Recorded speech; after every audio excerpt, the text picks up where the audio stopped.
Bab 911. Domain pembantaian. Mata Yu Fei menunjukkan ketakutan.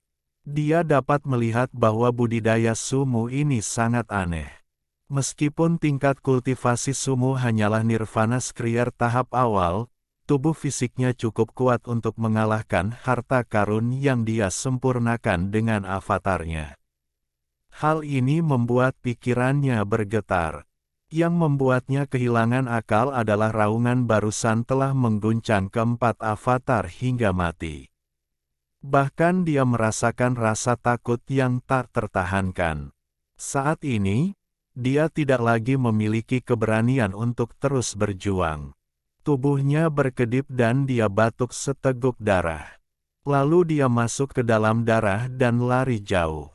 Saat dia melarikan diri, batu tempat dia berdiri tiba-tiba runtuh dan niat membunuh dalam jumlah besar muncul. Dampak luar biasa ini berusaha menghentikan siapapun mengejar Yu Fei. Ekspresi Wang Lin dingin ketika tangannya membentuk segel dan menunjuk ke atas. Hembusan angin bertiup kencang dan menghilangkan kekuatan dari batu.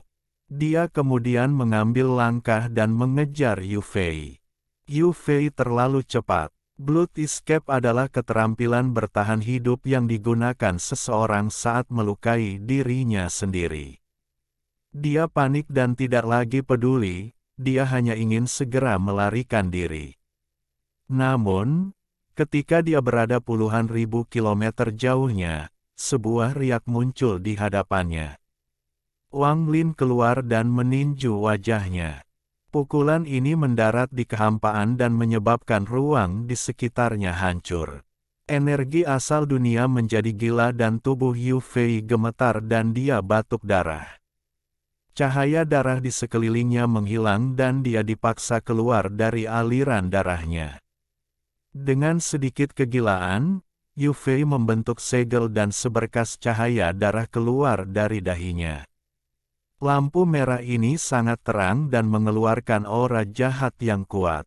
Saat Yu Fei berteriak, itu berubah menjadi sinar energi pedang sepanjang 100 kaki dan ditembakkan ke arah Wang Lin. Ini adalah harta karun hidup Yu Fei. Sekarang dia dipaksa hingga batasnya, dia menggunakannya tanpa ragu-ragu. Setelah membuang harta hidupnya, tangannya membentuk segel lain dan darah di depannya bergetar dan berubah menjadi ular piton sepanjang 1000 kaki. Ular piton itu membuka rahangnya dan berusaha melahap Wang Lin. Setelah melakukan semua ini, dia masih merasa tidak nyaman, jadi dia hanya menamparkan tasnya dan sejumlah besar harta karun terbang keluar. Saat berbagai kilatan cahaya datang dari harta karun itu, dia memuntahkan darah esensi yang mendarat di semua harta karun itu, dan dia berteriak, "Bunuh!" Harta ajaib sebelum dia menyerang Wang Lin. Wajah Yu Fei agak pucat, tapi dia mundur tanpa ragu-ragu. Ekspresi Wang Lin acuh tak acuh. Saat menghadapi pedang besar yang dibentuk oleh harta karun Yu Fei, energi spiritual yang kaya keluar dari tubuhnya. Kemudian tubuh Wang Lin mulai tumbuh gila-gilaan dan menjadi raksasa setinggi ratusan kaki. Tubuh besar ini memancarkan aura kuno dan kuat. Dia tidak menghindar, dia membiarkan pedang besar itu menghantamnya. Wang Lin bahkan tidak berhenti, itu adalah pedang yang roboh. Jika Wang Lin tidak menyatu, dia tidak akan berani menghadapi harta karun dari kultivator nirvana skrier tingkat menengah. Namun, sekarang dia telah menyatu dengan tubuh aslinya, dia mampu sepenuhnya menolak harta karun dari kultivator nirvana skrier tingkat menengah. Khususnya, energi asal kuat yang berasal dari tubuhnya menghempaskan semua harta karun yang masuk. Adapun ular piton yang mengikuti pedang, masih mencoba melahap Wang Lin. Wang Lin acuh tak acuh saat dia meraih kepala ular piton itu dan langsung menghancurkannya. Saat Wang Lin hendak membuangnya, dia terkejut saat mengetahui bahwa ular piton itu memiliki jiwa. Tanpa ragu-ragu, sungai bawah tanah muncul dan kebencian memenuhi area tersebut. Dia melemparkan ular piton itu ke sungai dunia bawah dan kemudian melambaikan tangannya. Semua harta yang masuk runtuh. Sejak harta karun hidupnya dihancur. Yu Fei yang melarikan diri batuk seteguk darah dan wajahnya menjadi lebih pucat. Dia mengatupkan giginya dan matanya dipenuhi tekad. Sambil masih menahan rasa sakit, dia merobek lengan kirinya dan banyak darah muncrat. Wajahnya pucat pasi saat dia menggumamkan mantra rumit. Kemudian lengan kirinya tiba-tiba roboh dan membentuk gerbang pusaran. Yu Fei langsung melangkah ke pusaran. Sumu, dari Soul Killer Duo, ada orang lain di sampingku. Meski tubuhmu kuat, di bawah pengaruh pembunuh jiwa, kamu tetap akan mati. Mata Yu Fei menunjukkan kebencian yang mengerikan saat dia berjalan ke pusaran. Melihat Yu Fei hendak melarikan diri, mata Wang Lin dipenuhi dengan niat membunuh. Kepribadiannya selalu, jika mereka tidak macam-macam dengan saya tidak akan macam-macam dengan mereka. Jika mereka macam-macam denganku, aku akan membunuh mereka. Saat ini, tubuh Yu Fei telah memasuki pusaran. Pusaran itu berputar dengan cepat dan menjadi semakin kecil. Itu akan hilang sepenuhnya. Mata Wang Lin menjadi dingin dan nyanyian tungku muncul di sekelilingnya. Ilusi tungku berukuran ratusan kaki muncul di hadapan Wang Lin. Tungku Dewa Kuno. Ketika avatar Wang Lin menggunakannya, dia harus menggunakan segel yang ditinggalkan oleh keserakahan. Namun, setelah menyatu dengan tubuh aslinya, kendalinya terhadap tubuh itu jauh lebih kuat. Pergeseran posisi. Dalam sekejap, gema keras datang dari dalam tungku Dewa Kuno. Pusaran yang menyusut sepertinya ditangkap oleh sepasang tangan raksasa yang tak terlihat dan ditarik ke arah Wang Lin. Demikian pula, tubuh Wang Lin bergerak maju secara misterius. Saat keduanya bersilangan, kedua jari Wang Lin membentuk pedang yang berisi tebasan surgawi, guntur surgawi, dan ikan yin dan yang.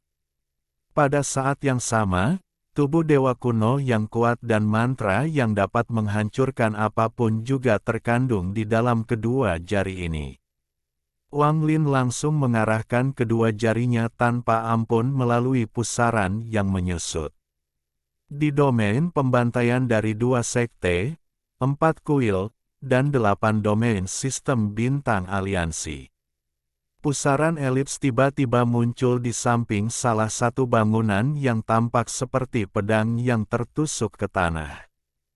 Kekuatan penarik misterius datang dari pusaran dan menarik perhatian para penggarap di domain pembantaian.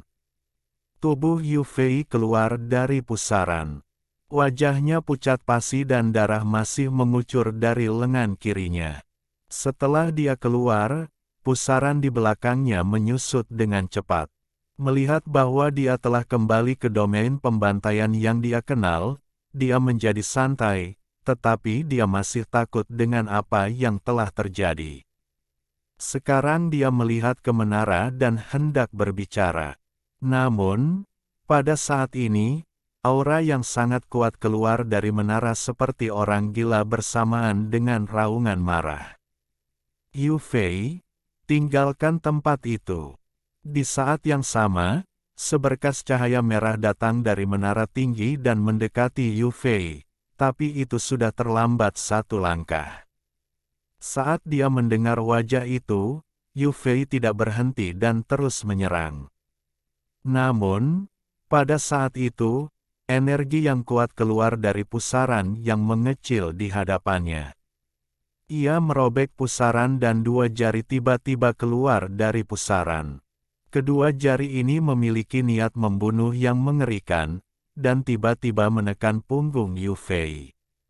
Itu Sumu. Yu Fei batuk darah dan tubuhnya tanpa ampun terlempar ke depan karena kekuatan yang kuat.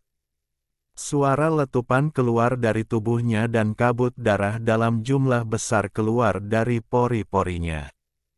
Hampir dalam sekejap, seluruh tubuhnya roboh. Bahkan jiwa asalnya pun tidak mampu lepas dari keruntuhan tubuhnya dan hancur bersama tubuhnya. Bahkan tas miliknya hancur, dan semua yang ada di dalamnya terbang keluar. Di antara benda-benda tersebut, ada dahan yang dengan cepat mundur dan ditangkap oleh dua jari yang keluar dari pusaran. Adegan ini menyebabkan keributan di Slaughter Domain.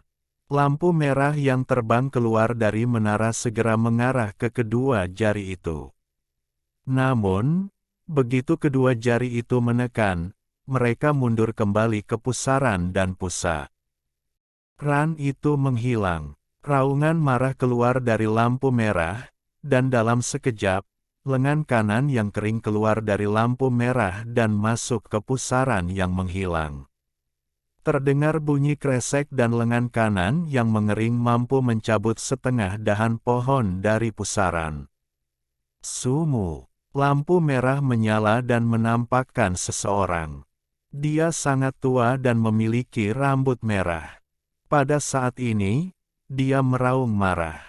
Selama bertahun-tahun yang tak terhitung jumlahnya, domain pembantaian mereka belum pernah melihat satu pun dari mereka terbunuh di dalam domain mereka sendiri sementara mereka semua tidak berdaya. Rasa malu seperti ini setara dengan musuh yang membantai mereka hingga ke markas mereka. Raungan datang dari menara lain dan para penggarap yang penuh dengan niat membunuh keluar. Masing-masing dari mereka menatap tempat Yu Fei meninggal dan mereka merenung dalam diam. Keheningan seperti ini menciptakan niat membunuh yang tak terbayangkan yang terus-menerus ditekan dan menunggu untuk meledak. Pria tua berambut merah itu menarik napas dalam-dalam dan menunjukkan ekspresi muram. Dia melambaikan lengan bajunya dan kembali ke menara. Setelah sekian lama, suara dingin keluar dari menara. Berburu Sumu.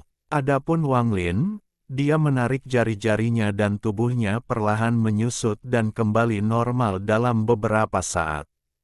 Jika dia ingin membunuh, maka dia harus teliti. Membiarkan orang lain pergi tidak akan menghentikan orang untuk mencoba membunuhnya.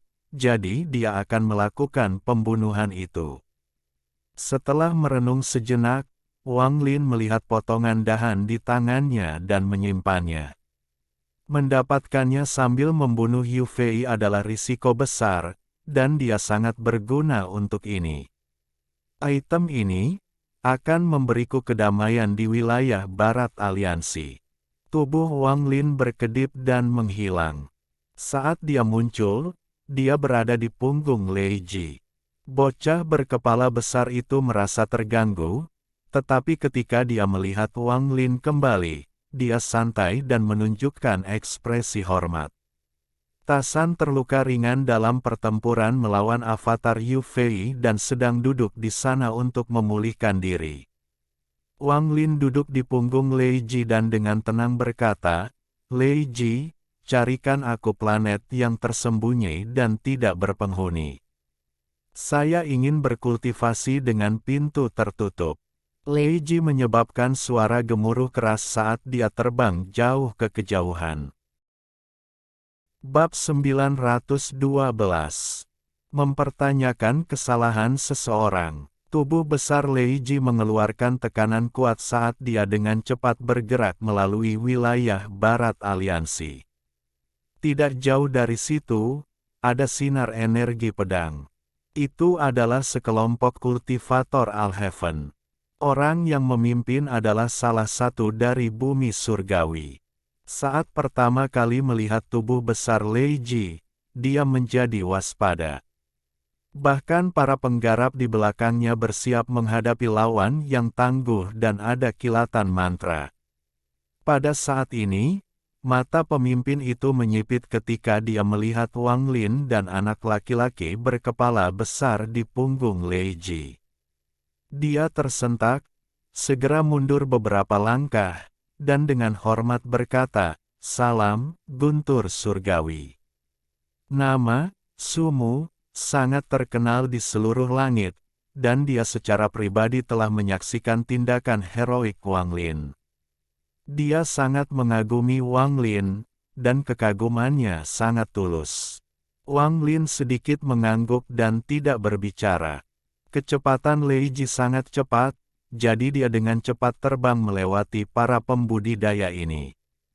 Baru setelah Wang Lin berada jauh, kultivator itu menoleh ke belakang dengan rasa iri dan berkata, "Seseorang dengan tunggangan seperti itu memang layak menjadi surgawi guntur seluruh langit."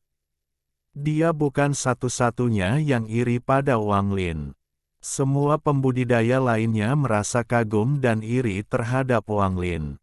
Saat Lei Ji bergerak maju, mereka bertemu dengan lebih banyak lagi kultivator Alhaven. Jelas sekali bahwa area ini sepenuhnya ditempati oleh Alhaven.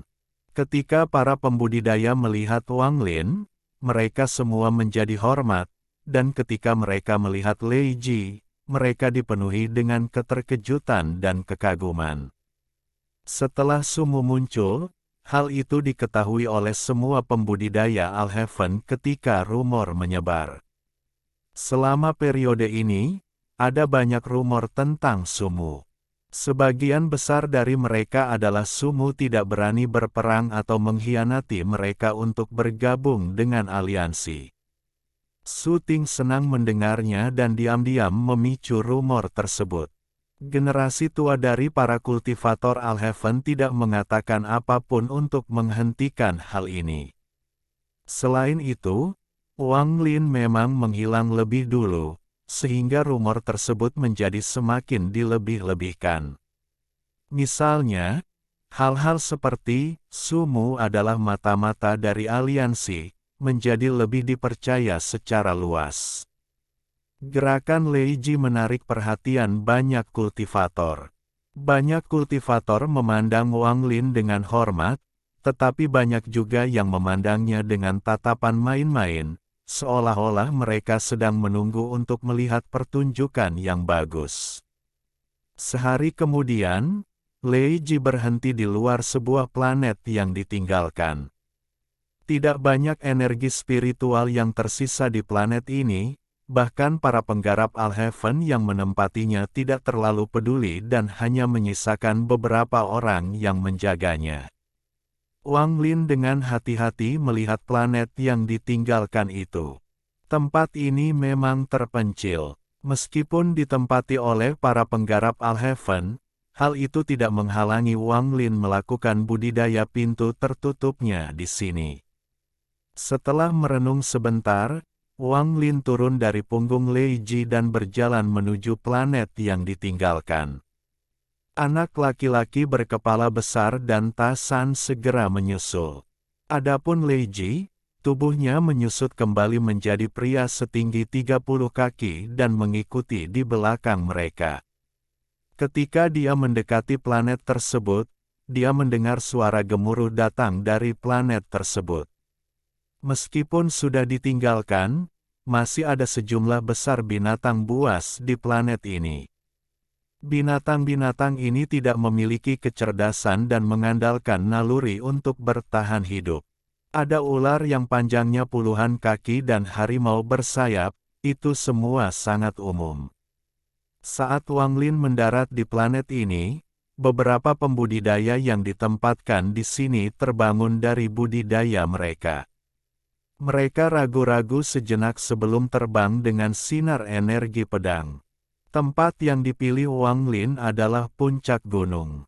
Gunung ini sangat aneh, seperti jari yang menunjuk lurus ke langit seolah-olah akan menembus langit. Sambil berdiri di atas gunung aneh tersebut, Tasan segera meninju gunung tersebut hingga membuat sebuah gua. Dia melakukan ini tanpa menunggu perintah Wang Lin. Pada saat ini, Beberapa sinar cahaya terbang melintasi langit dan para penggarap yang ditempatkan di sini mendekat. 5 atau 6 orang berhenti 1000 kaki jauhnya dan dengan hormat berkata, "Salam, Guntur Surgawi." Wang Lin sedikit mengangguk dan perlahan berkata, "Saya perlu mengembangkan mantra surgawi di sini. Jangan ganggu aku." Para pembudidaya ini dengan cepat mengangguk sebelum menggenggam tangan mereka dan minta diri.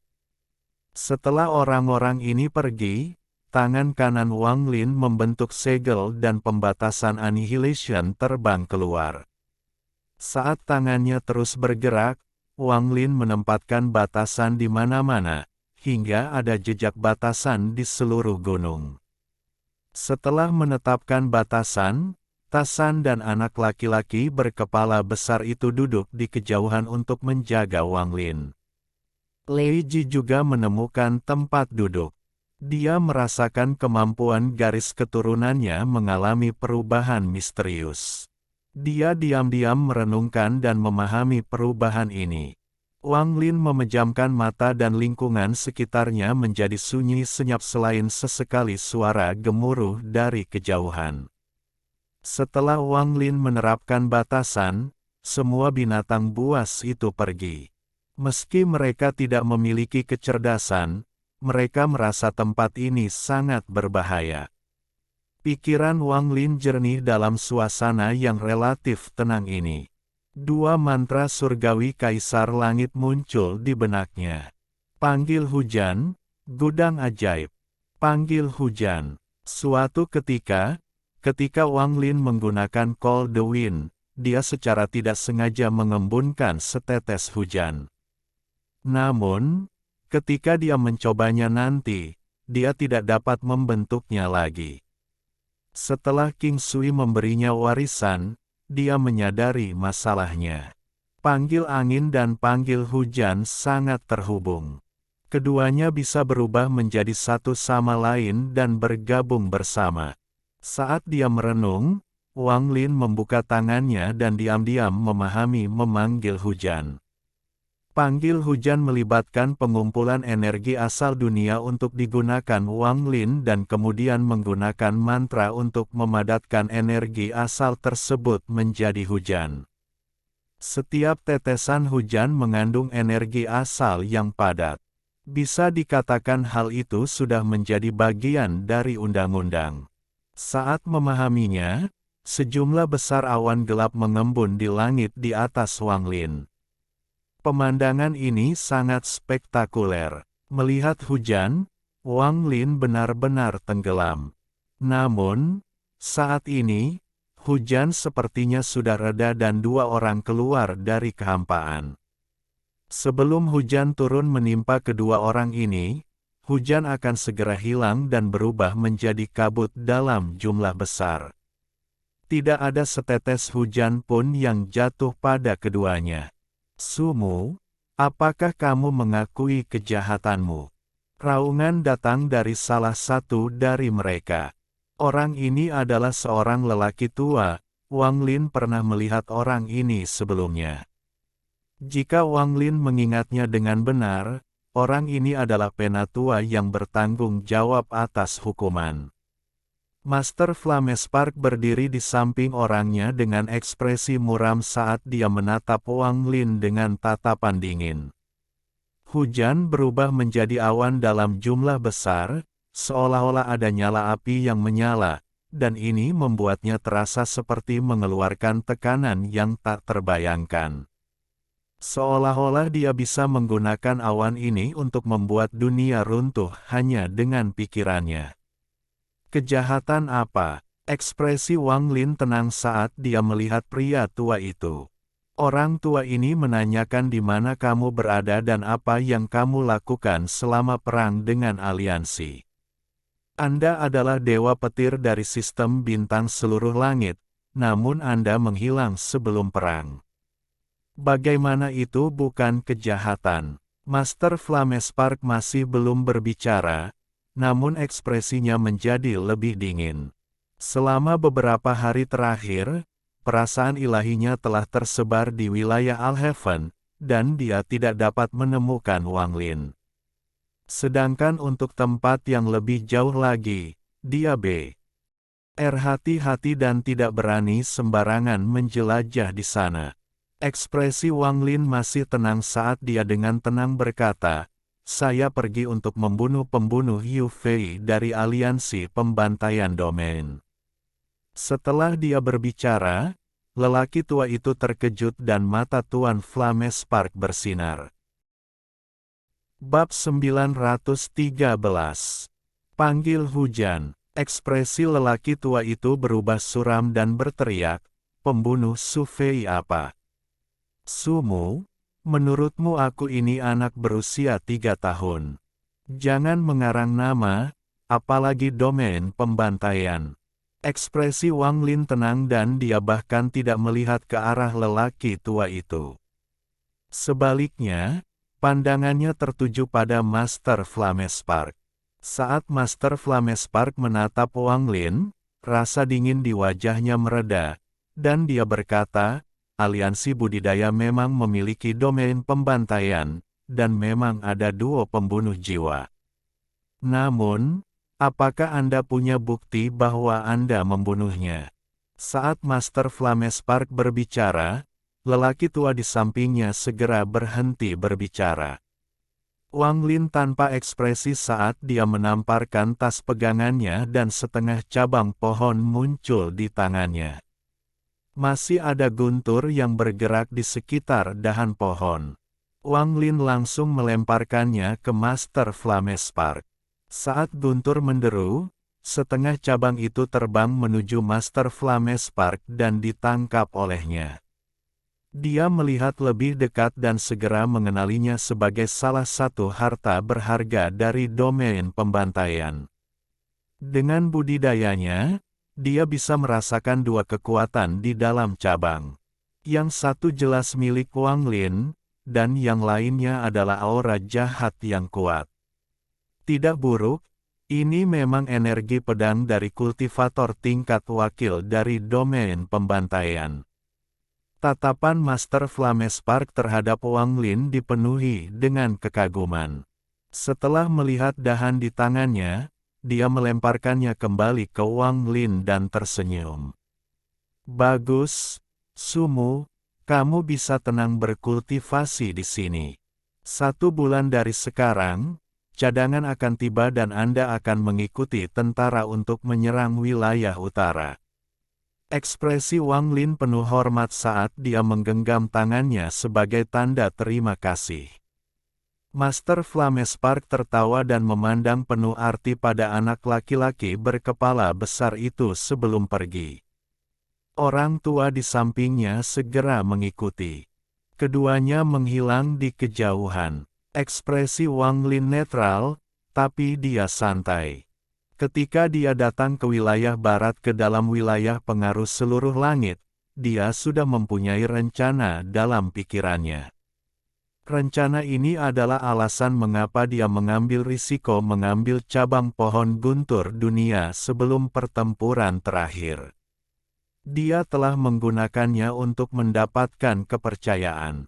Di antara bintang-bintang, ekspresi kepuasan di wajah Master Flames Park menghilang dan dia tidak menunjukkan ekspresi apapun, sehingga mustahil untuk mengetahui apa yang dia pikirkan. Orang tua di sampingnya berpikir dan segera berkata, "Tuan Kuil, dari pandangan saya, Sumu ini jelas-jelas berbohong."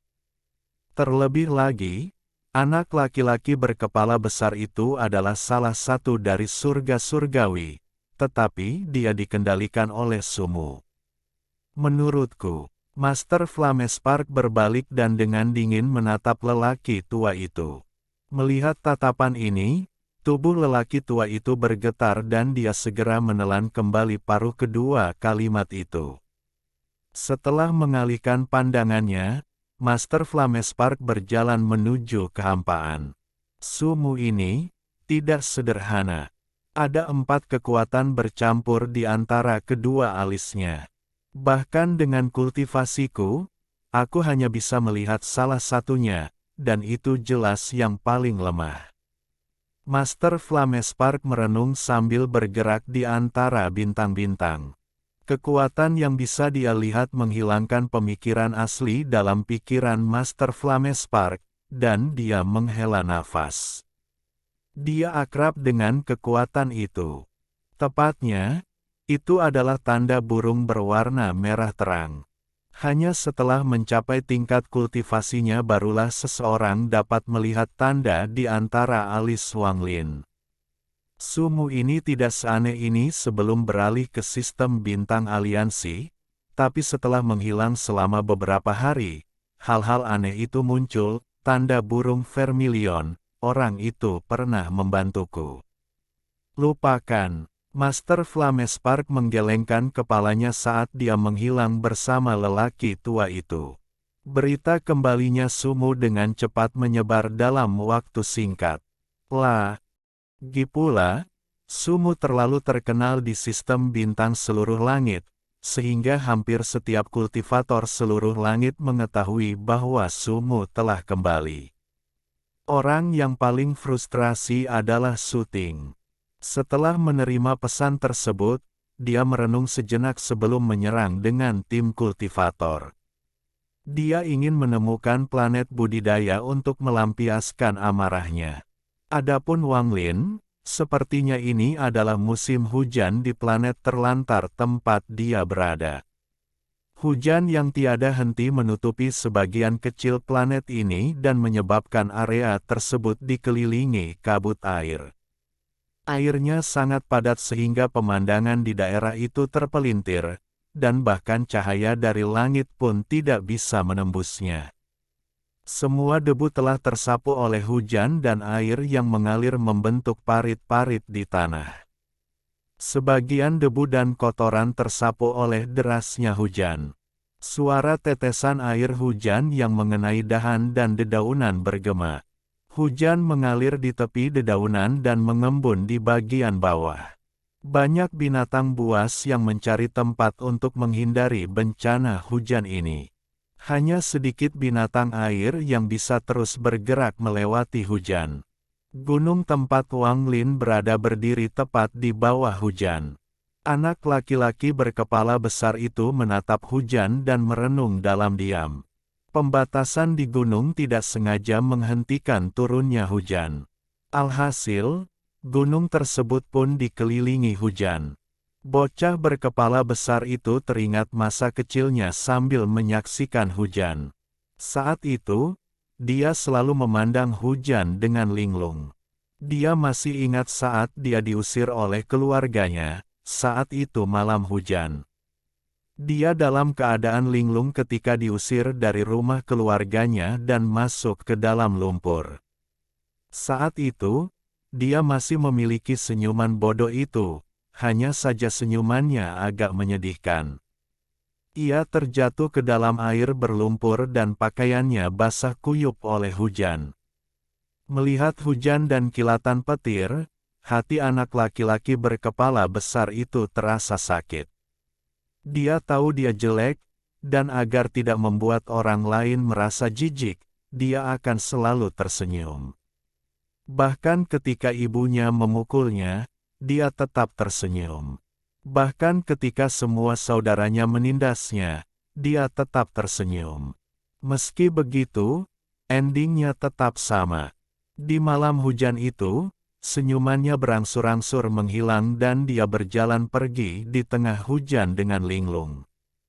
Tubuhnya sangat kecil, sepertinya dia bisa terjatuh kapan saja di bawah gemuruh guntur ini. Anak laki-laki berkepala besar itu menyentuh dadanya dan memandang Tasan dan Lei Ji sebelum melihat Wanglin. Entah kenapa, dia merasakan sedikit kehangatan di hatinya. Dalam benaknya, dia tidak akan pernah bisa melupakan apa yang terjadi beberapa hari yang lalu, ketika dia akan menghancurkan dirinya sendiri dalam keputusasaan dan sepasang tangan menariknya menjauh dari krisis hidup dan mati. Sesosok memenuhi visinya saat itu.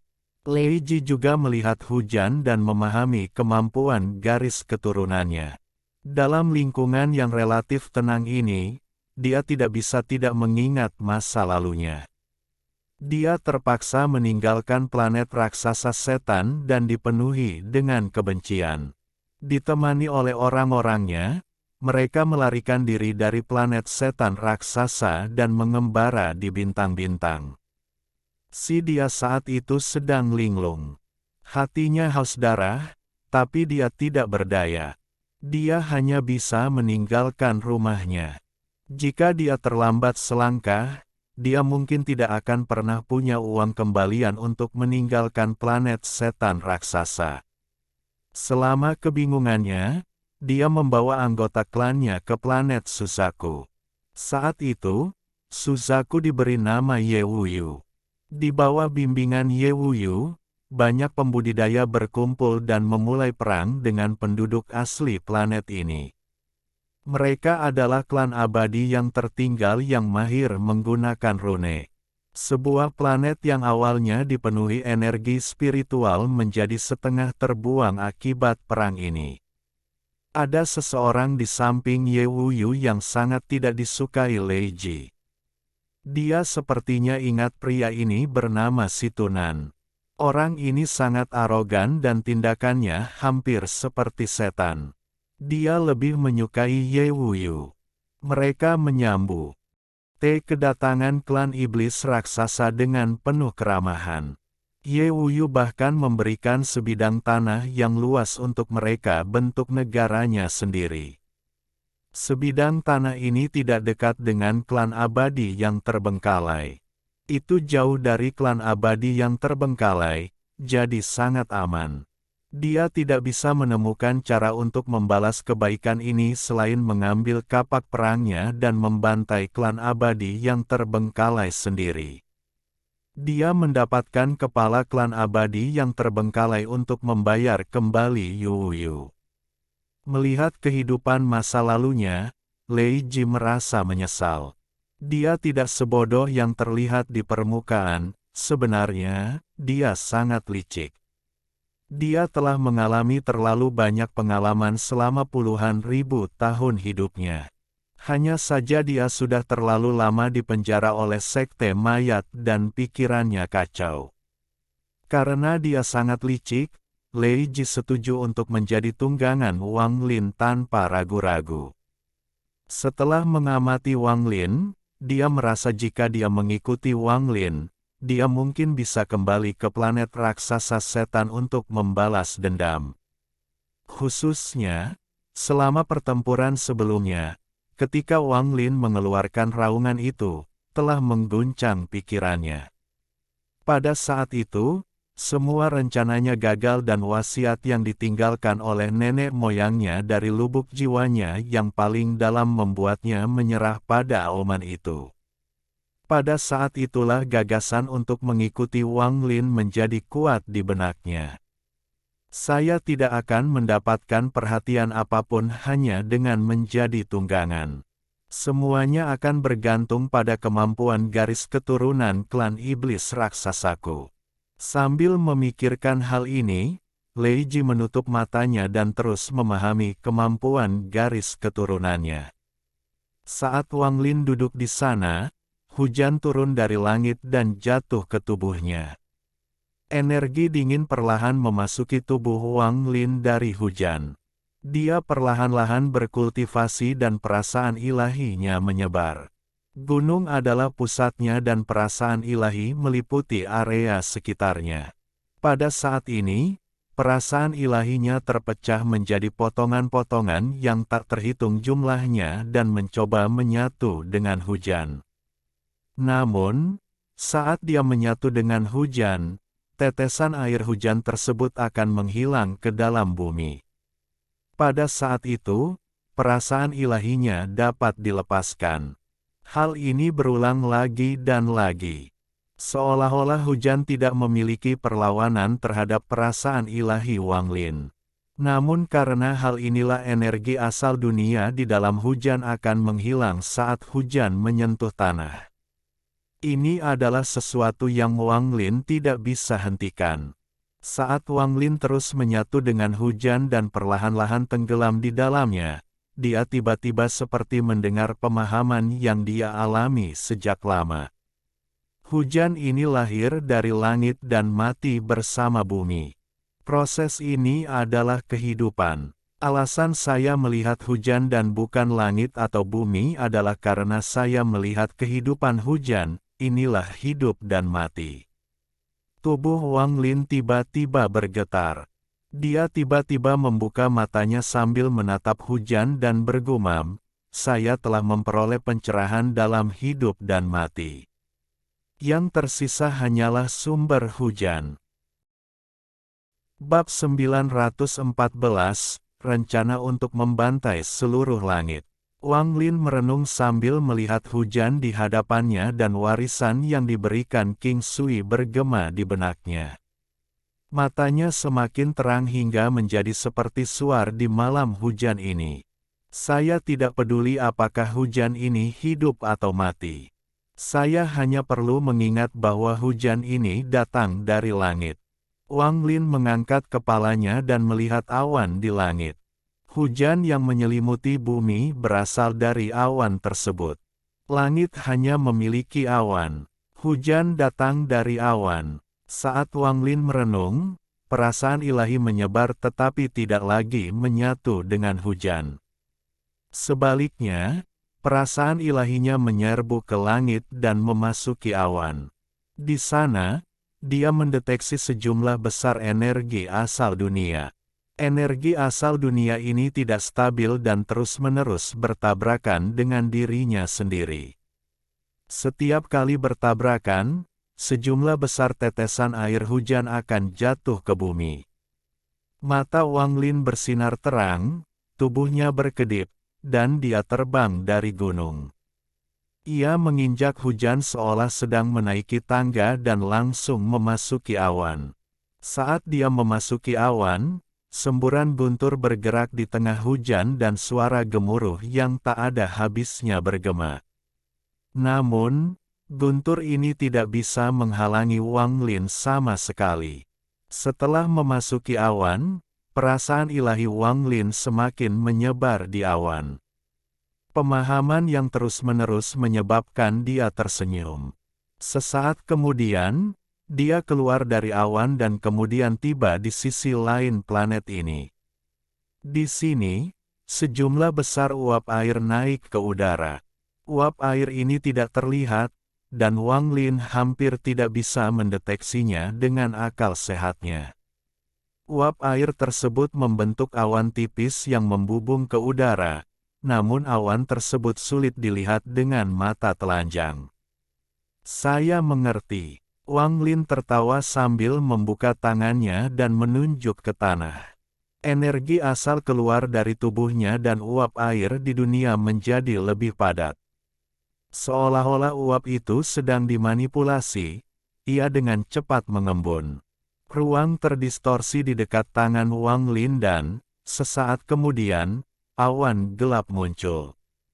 Saat awan gelap muncul, awan itu dengan cepat mengembun. Pada akhirnya, sekelompok awan gelap tiba-tiba terbentuk di tangan Wang Lin. Saat perasaan ilahinya menyapu awan, guntur muncul di dalam awan. Perasaan ilahinya mengguncang awan, menyebabkan suara gemuruh bergema dan hujan dalam jumlah besar turun. Penggarap tahap nirvana Skrier perlu memperhatikan hukum, itulah yang benar-benar membuat kultivator langkah kedua menjadi kuat. Namun, hukumnya sangat halus dan sangat sulit untuk dipahami.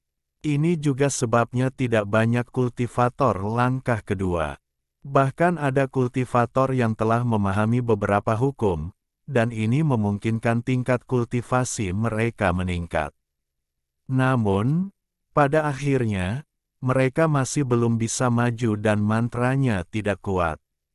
Alasan utamanya adalah cara mereka memahami hukum lebih bersifat pasif daripada aktif.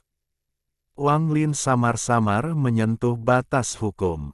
Dia mengungkapkan senyuman sambil melambaikan tangannya. Awan berangsur-angsur menjadi transparan dan akhirnya menghilang. Sambil tertawa, Dia kembali ke puncak gunung dengan satu langkah. Dia berdiri di sana dan menatap awan di langit. Saat ini, hujan masih turun, namun berubah menjadi uap air ketika tiba 3 inci dari Wang Lin. Segera, lapisan awan muncul di sekitar Wang Lin. Adegan ini persis sama dengan saat Master Flame Spark tiba. Namun, awan di sekitar Wang Lin tipis. Awan Master Flame Spark sepertinya bisa menyebabkan dunia runtuh jika dia memberi perintah. Namun, jika indera ilahi Master Flame Spark turun ke planet ini dan melihat ini, dia akan terkejut. Ini karena awan ini bukan disebabkan oleh mantra energi asal, melainkan tanda hukum. Hal ini disebabkan oleh kekuatan hukum.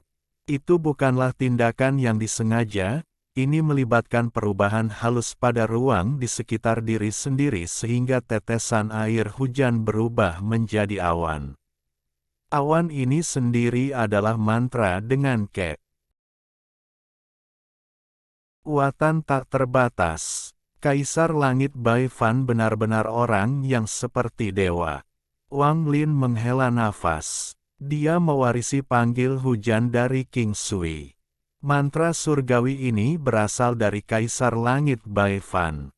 Hanya dengan memahami mantra ini, dia berhasil menyentuh hukum. Ini bukanlah sesuatu yang bisa dilakukan oleh mantra surgawi biasa. Hanya ada sedikit mantra surgawi yang dapat memberikan efek ini. Hujan itu berasal dari awan dan awan ini juga berasal dari air.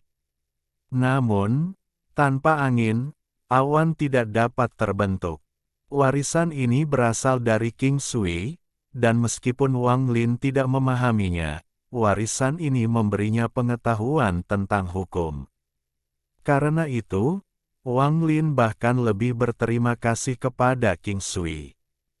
Saya tidak mengira Situ telah mengendalikan hukum saat itu. Adegan Situnan yang muncul dari surga menantang Manik muncul di benak Wang Lin. Saat itu hujan turun ketika Situ berteriak, "Enyahlah untukku." Saat itu juga, hujan kembali menjadi awan dan segera menghilang. Semua awan di langit runtuh, memperlihatkan langit cerah. Pada saat bertahun-tahun yang lalu, dia hanya merasakan dampak yang tak terkatakan datang dari tubuh Situnan, dan itu membuat langit bergetar. Seolah-olah semua makhluk hidup harus mundur dan menyerah padanya. Tapi itu hanyalah perasaan yang samar-samar. Bagaimanapun, tingkat kultivasi Wang Lin saat itu terlalu rendah, jadi dia tidak memiliki kualifikasi. Tapi kalau dipikir-pikir sekarang, Situnan sudah jelas memahami hukum. Wang Lin memikirkannya dan mampu melihat dengan jelas semua yang ada dalam ingatannya. Ternyata semuanya seperti ini. Wang Lin merenung sambil memikirkan kapan dia pertama kali mendapatkan manik penentang surga 1000 tahun yang lalu. Ada awan di surga yang menentang manik. Awan ini harus menyerap uap air yang ada di dunia agar jumlah awan bertambah. Memikirkannya sekarang, Wang Lin segera mengerti dan tersenyum pahit. Sebenarnya, sesuatu selalu ada di sekelilingnya, tapi kecuali dia mencapai level tertentu, dia tidak akan menyadarinya. Bahkan jika dia melihatnya, dia tidak akan tercerahkan. Pada saat ini, Wang Lin sepenuhnya mengerti. Saya akhirnya memahami bagian hukum air dari manik yang menentang surga setelah 1000 tahun. Bagian ini adalah tahap pertama yang diungkapkan oleh manik yang menentang surga. Bahkan sekarang, saya belum sepenuhnya menguasainya dan hanya memahaminya. Wang Lin menyentuh titik di antara alisnya dan merasa menyesal. Dia melihat hujan yang turun dari langit dan dengan ringan melambaikan tangannya sambil bergumam, "Menyebar." Gelombang ini menyebabkan awan terbang bersama tangan ini. Seluruh hujan di dunia tiba-tiba bergetar dan sejumlah besar awan muncul. Seolah-olah ada angin kencang yang mendorong semua awan kembali. Di bawah pengaruh angin ini, semua awan di langit mulai runtuh. Setelah suara gemuruh yang menggelegar, seolah-olah ada tangan raksasa yang menyapu langit, dan semua awan menghilang sepenuhnya. Langit cerah muncul di planet ini. Matahari terbenam membawa kehangatan. Bumi mengeluarkan aroma tanah. Masih banyak tetesan air yang jatuh dari tanaman setelah hujan. Pelangi muncul di cakrawala. Ini seperti pemandangan dari alam surgawi. Dalam atmosfer ini, bahkan binatang buas yang muncul tidak mengaum. Sebaliknya, mereka menggeram pelan ke arah langit. Beberapa burung terbang keluar dengan kicauan riang di cakrawala. Rupanya musim hujan yang panjang membuat mereka tidak bisa terbang dalam waktu lama. Mata Wang Lin tenang. Tangan kanannya membentuk segel dan angin hitam tiba-tiba muncul 10 kaki di depan Wang Lin. Angin hitam berubah menjadi 2 naga hitam yang mengeluarkan udara dingin. Udara dingin menyatu dengan kabut membentuk awan dan kemudian tetesan air mengembun. Energi asal dunia di dekatnya melonjak menuju awan. Hanya dengan perintah dari Wang Lin, hujan akan menyebar ke seluruh dunia dan panggil hujan akan muncul. Dia melambaikan tangan kanannya dan awan menghilang. Naga hitam juga menghilang dan semuanya kembali normal. Ketika anak laki-laki berkepala besar melihat ini, pupil matanya menyusut. Dia diam-diam merenung, dan rasa hormatnya terhadap Wang Lin meningkat. Lei Ji terbangun dari pemahamannya dan matanya bersinar. Sebuah gelombang muncul di dalam hatinya dan dia berpikir, ini adalah kekuatan hukum. Saya hanya melihatnya dalam mantra para kultivator yang sangat kuat. Sementara dia merenung, dia menjadi semakin ingin mengikuti Wang Lin. Adapun Tasan, seolah-olah dia buta terhadap semua ini. Dia terus berkultivasi dengan mata tertutup. Wang Lin duduk di tanah. Matanya tenang. Dia telah memahami memanggil hujan, jadi selanjutnya adalah mantra yang paling dia minati, persenjataan ajaib. Pada saat ini, sosok ilusi dengan cepat berpindah antara persimpangan wilayah barat dan utara sistem bintang aliansi. Angka ini sangat cepat sehingga seringkali menghilang dalam sekejap. Tidak hanya ada satu sosok, tapi banyak sosok yang bergerak melintasi bintang. Ada banyak riak yang terus menyebar di sekitar mereka, dan ini menyebabkan angka-angka tersebut bergerak lebih cepat. Setelah sosok tersebut memasuki wilayah barat, tidak lama kemudian mereka bertemu dengan tim kultivator Alhaven.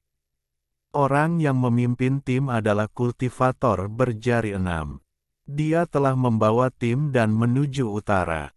Wilayah barat berada di bawah kendali seluruh langit, dan sebagai makhluk surgawi, dia secara alami harus pergi ke utara dan membuka jalan. Sepanjang perjalanan ke sana, dia sangat berhati-hati. Dia menyebarkan kesadaran ilahi, jadi jika ada tanda-tanda masalah, dia akan segera menyadarinya. Saat sosok-sosok itu melihat kultivator berjari 6 dan 100 kultivator di belakangnya, semua sosok itu berbalik dan menuju ke arah mereka. Kultivator berjari 6 itu bergerak ketika dia tiba-tiba merasakan bahaya.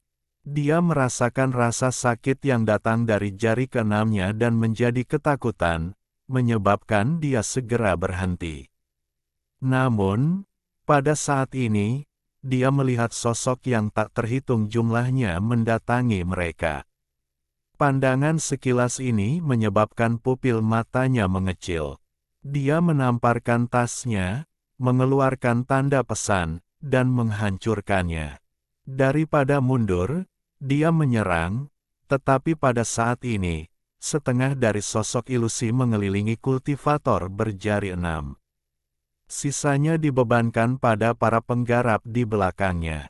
Gelombang teriakan menyedihkan bergema dan gelombang mantra muncul.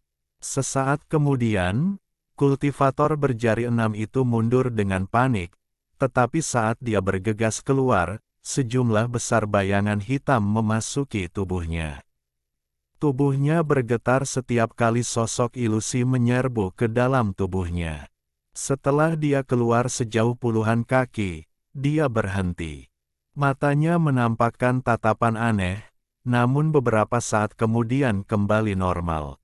Menatap tubuhnya, kultivator berjari 6 itu mengungkapkan senyuman aneh dan bergumam, tubuh ini dapat diterima. Di belakangnya, para penggarap Alhaven berjalan keluar satu persatu. Semuanya tersenyum aneh. Rencana kuil misterius untuk memusnahkan seluruh langit akan segera dimulai. Setelah perubahan besar ini terjadi, tugas kita bukan hanya Sumu, sisa dari para penggarap Alhaven harus dibasmi. Dari 4 orang suci iblis-iblis hitam dan orang suci asal Dao Surgawi datang. Kali ini, para penggarap Alhaven akan mengetahui bahwa gerbang menuju sistem bintang aliansi kita tidak begitu mudah untuk dimasuki.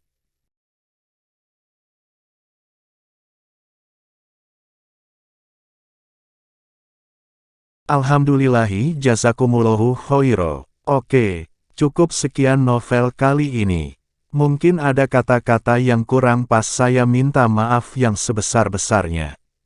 Semoga yang sudah baca Allah paring kesehatan, rezeki yang barokah, dan umur yang panjang. Amin. Untuk membantu admin jangan lupa klik tombol subscribe ya.